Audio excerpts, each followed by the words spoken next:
সাকিব আল হাসান ফিরছেন বাংলাদেশে। সাকিব আল হাসানকে আবারও দেখা যাবে বাংলাদেশ জাতীয় ক্রিকেট দলের জার্সিতে। ডিসিশন ফাইনাল, সবকিছু চূড়ান্ত হয়ে গেছে। বাংলাদেশ ক্রিকেট বোর্ড এই ক্ষেত্রে খুবই প্রোঅ্যাক্টিভ রোল প্লে করেছে। বাংলাদেশ সরকারও গ্রিন সিগন্যাল দিয়ে দিয়েছে। ফলে আগামী 11ই মার্চ থেকে পাকিস্তানের বিপক্ষে যে ওয়ানডে সিরিজ বাংলাদেশের, সেইখানটাতেই মিরপুরের হোম অফ ক্রিকেটে বাংলাদেশের ক্রিকেট ইতিহাসে সর্বকালের সেরা ক্রিকেটার সাকিব আল হাসানকে আবারও তার প্রিয় 75 নম্বর জার্সিতে ব্যাটিং করতে দেখা যাবে, বোলিং করতে দেখা যাবে, ফিল্ডিং করতে দেখা যাবে। এর আগে একবার যে সাকিব আসতে চেয়েছিলেন, আমেরিকা থেকে দুবাই পর্যন্ত এসেও যে দেশে আসতে পারেননি, তার চেয়েও কাছাকাছি এখন সাকিবের প্রত্যাবর্তনের সময়টা। এরকম আলোচনা গত কিছুদিন ধরে আপনারা শুনছেন না? গত 1 মাস ধরে, ধরেন 24শে জানুয়ারি থেকে শুরু করে আজকে 27শে ফেব্রুয়ারি পর্যন্ত বিভিন্ন কোয়ার্টার থেকে, বাংলাদেশ ক্রিকেট বোর্ডের বিভিন্ন ডিরেক্টরদের মুখ থেকে, বাংলাদেশ সরকারের মুখপাত্রের কাছ থেকে, বিভিন্ন গণমাধ্যমে। আসলেই কি তাই? সাকিব আল হাসানের আশাটা কি এতটাই নিশ্চিত? আগামী 11ই মার্চ থেকে যেহেতু পাকিস্তানের বিপক্ষে ওয়ানডে সিরিজ, সেই সিদ্ধান্তটা তো খুব দ্রুতই নিতে হবে। সাকিবের ফেরা কিংবা সাকিবের না ফেরা, হয়তোবা আগামী 1 সপ্তাহ ম্যাক্সিমাম, এর মধ্যে চূড়ান্ত সিদ্ধান্ত হতেই হবে। সাকিব কি বাংলাদেশ ক্রিকেটে ফিরছেন? ফেরার ঠিক কতটা কাছাকাছি তিনি আছেন? কত পার্সেন্ট চান্স তার বাংলাদেশে প্রত্যাবর্তন করার, বাংলাদেশের জার্সিতে আবার খেলার? তা নিয়ে একটু আলোচনা করতে চাই। দেখুন, বাংলাদেশ ক্রিকেট নিয়েই তো আমি মূলত আলোচনা করি, বা যে কোনো ক্রিকেট সংক্রান্ত আলোচনার জায়গাটাই আমার থাকে বেশিরভাগ কন্টেন্ট জুড়ে। এবং যে কোনো কিছুতেই আমার একটা স্ট্যান্ড থাকে, আমার একটা অবস্থান থাকে। যেমন ওয়ার্ল্ড কাপ ক্রিকেটে বাংলাদেশে খেলতে যাওয়া উচিত কি উচিত না, আমার খুব ক্লিয়ার স্ট্যান্ড ছিল বাংলাদেশের খেলতে যাওয়া উচিত, যেটা আমি এখনও মনে করি অবশ্যই বাংলাদেশে খেলতে যাওয়াটা উচিত ছিল। ঠিক তেমনিভাবে সাকিব আল হাসান বাংলাদেশের জার্সিতে আবার ফিরবেন, বাংলাদেশে তিনি আবার আসবেন, সেইখানটাতে আমার স্ট্যান্ডটাও ক্লিয়ার। আমি অবশ্যই চাই সাকিব যেন আসেন। আমি অবশ্যই চাই সাকিব আবার বাংলাদেশের মাটিতে তার এই দীর্ঘ নির্বাসন কাটিয়ে ফেরেন। আমি অবশ্যই চাই সাকিব বাংলাদেশ ক্রিকেটে এখনও যেন কন্ট্রিবিউট করেন, এবং সেই সামর্থ্যের জায়গাটা তার রয়েছে।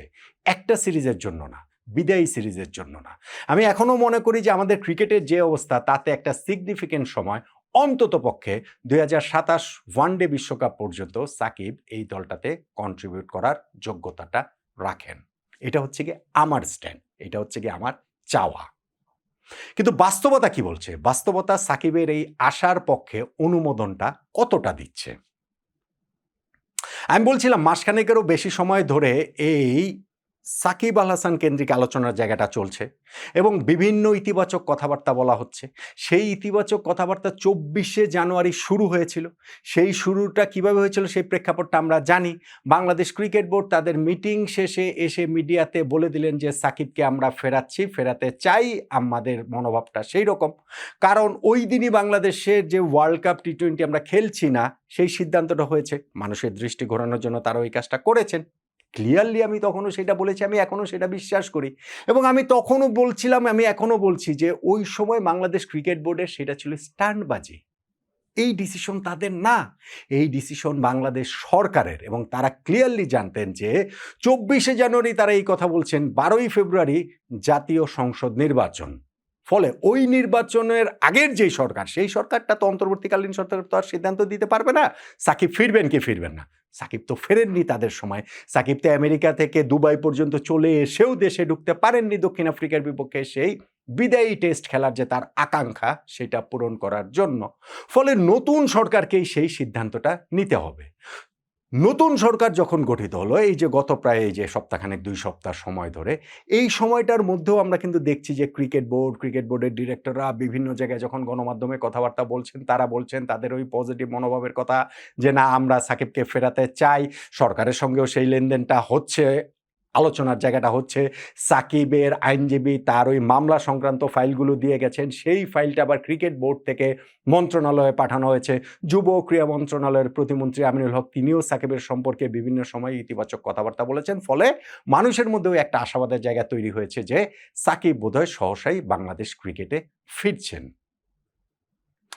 কিন্তু আমার কাছে জিনিসটা অত সহজ মনে হয় না। আমার কাছে মনে হয় না যে সাকিবের ফেরাটা ওইরকম নিশ্চিত, যেরকম নিশ্চয়তা আপনারা বিভিন্ন জায়গা থেকে পাচ্ছেন বা আপনাদের কাছে ওরকম ভাইব মনে হচ্ছে বা যেই ভাইবটা বিভিন্ন জায়গা থেকে দেয়া হচ্ছে সরকারের তরফ থেকে, বিসিবির তরফ থেকে, গণমাধ্যমের তরফ থেকে।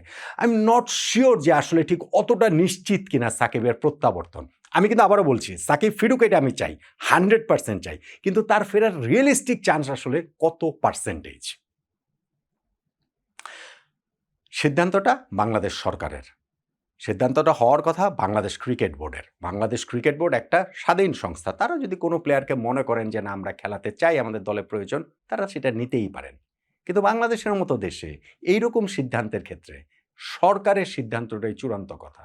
ক্রিকেট বোর্ড স্বায়ত্তশাসিত সংস্থা হতে পারে, তার উপরে বাংলাদেশ সরকারের কোনো খবরদারি না চলার কথাটা কাগজে কলমে লেখা থাকতে পারে, কিন্তু বাস্তবতা ভিন্ন।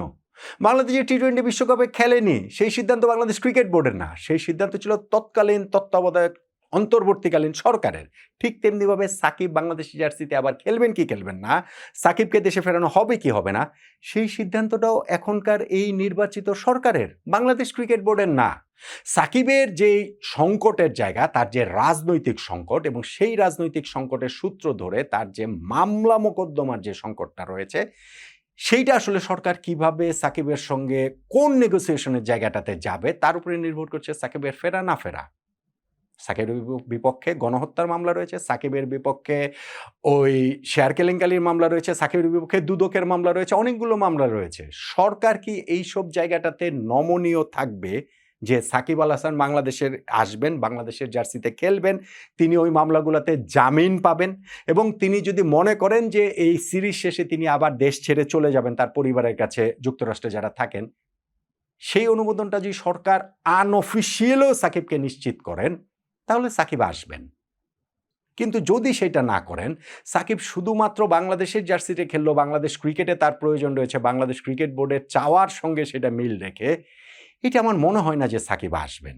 এবং যুব ক্রীড়া মন্ত্রণালয়ের প্রতিমন্ত্রী আমিনুল হক, আমি দেখছিলাম যে লাস্ট তিনি যেই কথাটা বলেছেন না যে সাকিবকে মামলা মোকদ্দমা সবকিছু, সাকিব বাসাবির কথা বলেছেন, যেহেতু আমি সাকিবকে নিয়ে আলোচনা করছি সেখানে তাকেই ফোকাস করছি এবং যেই কারণে যেহেতু সাকিব আল হাসান দেশে নেই সেই কারণে আমি বলছি যে তাদের নিজস্ব যে মামলা মোকদ্দমার বিষয়গুলো রয়েছে সেগুলো তাদের ফেস করেই আসতে হবে, খেলতে হবে। যদি তারা ওই আইনগত জায়গাগুলো পেরিয়ে আসতে পারে, সেই ক্ষেত্রে বাংলাদেশ ক্রিকেটে তাদের ওয়েলকাম করতে কোনো অসুবিধা নেই।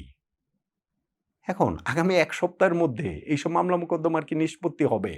আগামী ১ সপ্তাহের মধ্যে কি সাকিব দোষী কিংবা নির্দোষ সেটা কি প্রমাণিত হবে? সাকিব কি নিজেকে সেটা প্রমাণিত করতে পারবেন? আইনগত দিক থেকে পারবেন না, প্রশ্নই ওঠে না। এবং সরকারের দিক থেকেও আমি যেটা বুঝি যে সরকার এইখানে আমাদের বিচার বিভাগে তো আর হস্তক্ষেপ করতে পারবে না। তারা তো আর বলতে পারবেন না যে সাকিবের এই সব মামলা খালাস, সাকিবের এই সব মামলা থেকে তাকে রেহাই দেওয়া হলো, অতএব সাকিব এসে বাংলাদেশে খেলবে। আমার আন্ডারস্ট্যান্ডিং যে সেটা পারবে না সরকার এই বিচার বিভাগের উপরে হস্তক্ষেপ করতে। কিন্তু সরকার যদি, আমরা জানি বাংলাদেশের মতো দেশ কিভাবে চলে, সরকারের দিক থেকে যদি সেই গ্রিন সিগন্যালটা থাকে, সেই ক্ষেত্রে সাকিবের বাংলাদেশের হয়ে আবার বাংলাদেশে ফেরা, বাংলাদেশের জার্সিতে আবার খেলার সেই সম্ভাবনার জায়গাটা রয়েছে। কিন্তু আমার কাছে মনে হয় যে সাকিব আল হাসানের এই মুহূর্তে দেশে ফেরার পক্ষে একটা জনমত আছে সাকিবকে বাংলাদেশের জার্সিতে আবার খেলতে দেখার পক্ষে। সো এই একটা প্রেশার সরকারের উপরে রয়েছে নিঃসন্দেহে। কিন্তু এই মামলা মোকদ্দমা সবকিছু সরকার কতটা সাকিবকে সহায়তা করবেন, কতটা গ্রিন সিগন্যাল দিবেন এবং সেইটা মেনে সাকিব কতটা আসার ক্ষেত্রে মানে সাকিবের আশাটা নিশ্চিত হবে, আমি কিন্তু সত্যিকার অর্থে নিশ্চিত না।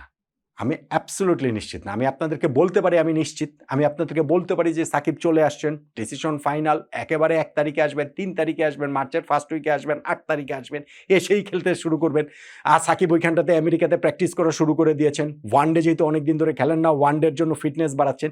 এগুলা বলে আপনাদেরকে একটুখানি বোকা বানানো হয়। সেই বোকা হয়তোবা আমাদের ক্রিকেটের বিভিন্ন স্টেক হোল্ডার সেটা মানে বিভিন্ন জায়গা থেকে সেটা করাচ্ছে। আমি সেটা করতে যাচ্ছি না। আমার আন্ডারস্ট্যান্ডিং হচ্ছে গিয়ে সাকিব আল হাসানের বাংলাদেশে প্রত্যাবর্তন এবং বাংলাদেশের জার্সিতে তার আবার খেলতে দেখার সম্ভাবনা, খেলতে দেখতে তাকে চাই কিনা পাকিস্তানের বিপক্ষে সিরিজে, আমার স্ট্যান্ড আমি 100% চাই। কিন্তু সাকিব কি আসবেন? শেষ পর্যন্ত তার আশা হবে সরকারের গ্রিন সিগন্যাল, বিসিবি এখানে কিছু না, বিসিবি উৎপাত। সরকারের গ্রিন সিগন্যাল এবং সাকিবের মাঝখানে এই পুরো জিনিসটা হচ্ছে বিসিবি বড় জোর এখানে লিয়াজও করতে পারে, এর চেয়ে বেশি কিছু না। তাদেরকে সেই কারণে ঈদ উদ্বাদ বললাম। তারা নিজেদের জনপ্রিয়তা বাড়ানোর জন্যই আরকি একটু সাকিব যেহেতু জনমত সাকিবের ফেরার পক্ষে, ওইজন্য একটু পকে-টকে কথাবার্তা বলছে। আবার সময় ঘুরে গেলে আবার তারা মানে পল্টি দিতেও তাদের টাইম লাগবে না। ভাই বগুড়া স্টেডিয়ামে দেখেছি না সাকিব, সাকিব মানে হচ্ছে গিয়ে চ্যান্ট হচ্ছে গিয়ে স্লোগান উঠছে। সেইটা বাংলাদেশ ক্রিকেট বোর্ডের যে অফিসিয়াল ফেসবুক পেজ সেইখানে ওই ভিডিও আপলোড করা হচ্ছে। ক্যাপশন দেওয়া হচ্ছে যে এই মোমেন্টের জন্য কিভাবে ইগারলি সবাই আমাদের ক্রিকেট প্রেমী মানুষরা অপেক্ষা করে আছেন। অথচ এই কিছুদিন আগেই না সাকিব আল হাসানের পোস্টার নিয়ে স্টেডিয়ামে ঢোকার সময় সেটা ছিঁড়ে ফেলা হয়েছে। দর্শকদের সেগুলো নিয়ে ঢুকতে দেওয়া হয়নি। দর্শকদের সেই পোস্টার ছিঁড়ে ফেলা হয়েছে। এগুলো ঘটনা ঘটেছে না? ফলে ক্রিকেট বোর্ড এখন যেটা করছে সেটা জনমতের হাওয়ায় ভেসে তারা জাস্ট একটু খালি জনপ্রিয় হবার জন্য এই কাজটা তারা করছে। তাদের হাতে কোনো খেলা নেই। এটা অ্যাবসলিউটলি গভর্নমেন্ট এবং সাকিব আল হাসানের ইস্যু এবং সেই জায়গাটাতে আমার চাওয়া সাকিব আল হাসান বাংলাদেশে ফিরুক। সাকিব আল হাসান বাংলাদেশের জার্সিতে আবার খেলুক। পাকিস্তানের বিপক্ষে সিরিজে যেন খেলে। আমি 100% এটা চাই। কিন্তু বাস্তবতা আমার কাছে মনে হচ্ছে অ্যাবসলিউটলি 50-50। একেবারে 50% চান্স সাকিবের ফেরার, 50% চান্স সাকিবের না ফেরার। এখানে 51% কোন দিকে আছে, আমার কাছে সেটা মনে হয় না। অ্যাজ অফ টুডে, আমি এই 27শে ফেব্রুয়ারির কথা বলছি। ইনফ্যাক্ট এই পুরোটা সময় জুড়ে আমার কাছে কখনোই মনে হয়নি যে সাকিব আল হাসান ফিরছেনই। হ্যাঁ, অবশ্যই তার ওই যে আইনজীবীরা ওই ফাইলগুলো ক্রিকেট বোর্ডে রেডি করে দিয়েছেন, সেইটা মন্ত্রণালয়ে পাঠানো হয়েছে। গভর্নমেন্ট এই ব্যাপারে হচ্ছে গিয়ে একটু মানে কি বলা চলে যে আলাদা করে দেখবেন সেরকম একটা জায়গা তৈরি হয়েছে। কিন্তু এই সব কিছুর পরও আমার কাছে মনে হয় সাকিব আল হাসানের বাংলাদেশের ফেরা এবং বাংলাদেশের জার্সিতে আবারও তাকে পাকিস্তানের বিপক্ষে দেখা যাওয়ার সম্ভাবনা আমার কাছে মনে হয় 50-50, অ্যাবসলিউটলি 50-50।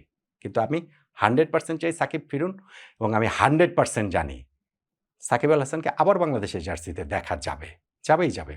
পাকিস্তানের বিপক্ষে সিরিজে যদি সেটা নাও হয়, আবারও সাকিব আল হাসানকে বাংলাদেশের জার্সিতে অবশ্যই দেখা যাবে বলে আমি 100% মনে করি। আপনার মতামতটা জানাতে পারেন।